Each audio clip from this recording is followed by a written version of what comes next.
تمام بینندگان خبیر تیجی با جاری نمودن چاره‌های کرانتینی برای مبارزه با سرایت کرونا ویروس اکثر مهاجران در وضعیتی خیلی وزنین قرار گرفتند.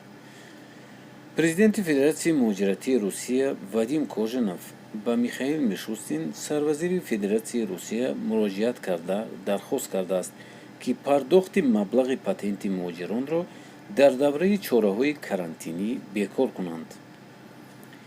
با این دعوت کوژنوف شماره زیادی شهروندان خارجی همراه شدند.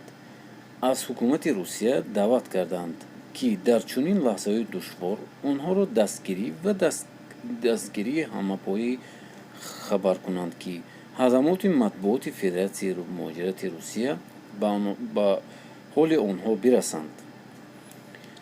مهاجران در رشد اجتماعی و اقتصادی کشور ما سهم نظررس دارند. پرداخت هر ساله بودجه دولتی از حساب شهروندان خارجی تقریبا 60 میلیارد روبل را تشکیل می‌دهد.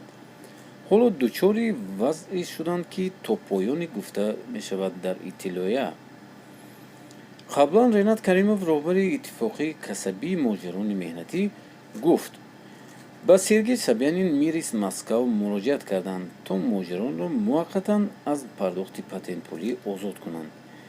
با گفت رینات کریموف مهاجران مهنتی آسیب پذیرترین کشور در روسیه از جمله در مسکو خواند که از حمایه لازمی برخوردار نیستند. در رابطه با چاره‌بینی علیه کرونا ویروس با اعلان کرانتین مهاجران مهنتی همانا آسیب پذیرترینند کشور باقی موندند اظهار داشت کریموف. در مسکو بیش از میلیون مهاجر مهنتی قرار دارند که 15% اهالی فعال در اقتصادیات را تشکیل می‌دهند. آنها سهم بزرگ و اقتصادیات را روسیه می‌گذارند. اما فعلا آسیب پذیر و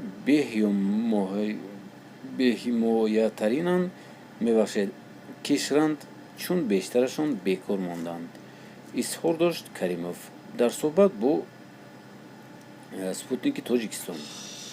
همزمان امامالدین ساتاروف سفیر تاجیکستان در روسیه نیز ذکر کرد که برای موقتا آزاد کردن مهاجران از پرداخت پاتنت با حکومت روسیه درخواست میکنند.